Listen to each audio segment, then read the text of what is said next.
తెలుగు సినీ ప్రేక్షకులకు మెగా అభిమానులకు నమస్కారం. మా ఎస్పీసీ సంస్థకి రామ్ చరణ్ గారికి, చిరంజీవి గారికి ఎంతో అనుభవ సంబంధం ఉంది.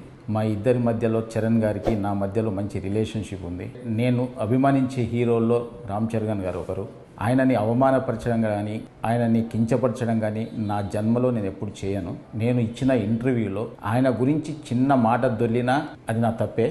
అది జరిగిందని అభిమానులు అనుకుంటున్నారు కాబట్టి వాళ్ళకి నిజంగా నేను క్షమాపణ చెప్తున్నా. చరణ్ గారికి కూడా క్షమాపణ చెప్తున్నాను. అంటే నాకున్న ఆయన రిలేషన్ని నేను పాడు చేసుకోదలుచుకోలేదు. ఎందుకంటే జనం ఈరోజు మాట్లాడుతున్న మాటలు కానీ, బయట ట్రోలింగ్స్ కానీ, అభిమానుల బాధలు కానీ నేను అర్థం చేసుకోగలను. ఎందుకంటే ఒక హీరోని అలా అన్నప్పుడు ఎవరు కూడా భరించలేరు. నేను అన్న ఇంటెన్షన్ అలా కాదు. మాకున్న రిలేషన్స్లో, మాకున్న క్లోజ్నెస్లో నేను మాట దొర్లాను తప్ప ఆయనను అవమానపరచడానికి కాదు. మాకు మెగా హీరోలతో అందరితో మాకు మంచి సంబంధాలు ఉన్నాయి. వరుణ్ తేజ్తో ఒక ఫిదా కానీ, సాయి ధరమ్ తేజ్తో 2 సినిమాలు, చరణ్ గారితో 2 సినిమాలు చేశాం. చిరంజీవి గారు ఎప్పుడు మా రాజుగారితో కానీ నాతో ఎప్పుడు మాట్లాడుతూనే ఉంటారు. ఇలాంటి అనుబంధం ఉన్న వాళ్ళని అవమానించే పర్యంత మూర్ఖుని కాను నేను. దయచేసి అందరు అభిమానులు అందరూ అర్థం చేసుకోవాలి. సంక్రాంతికి గేమ్ చేంజర్ రిలీజ్తో పాటు సంక్రాంతికి వస్తున్నాం సినిమాని ఒప్పుకోకపోయి ఉంటే, ఆయన చెయ్యొద్దు అని ఉంటే ఆ సినిమా రిలీజ్ అయ్యేది కాదు.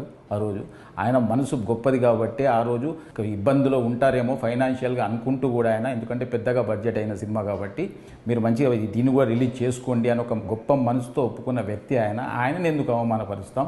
దయచేసి నేను ఆయన మాటలు కానీ అపార్థం చేసుకుంటే ఫ్యాన్స్కి అందరికీ నేను క్షమాపణ చెప్తున్నా. దయచేసి మా రిలేషన్ పాడు చేయొద్దు. మాకు మళ్ళీ నెక్స్ట్ ఒక ప్రాజెక్టు రెడీ అయింది. నెక్స్ట్ చరణ్ గారితో సినిమా తీయబోతున్నాం.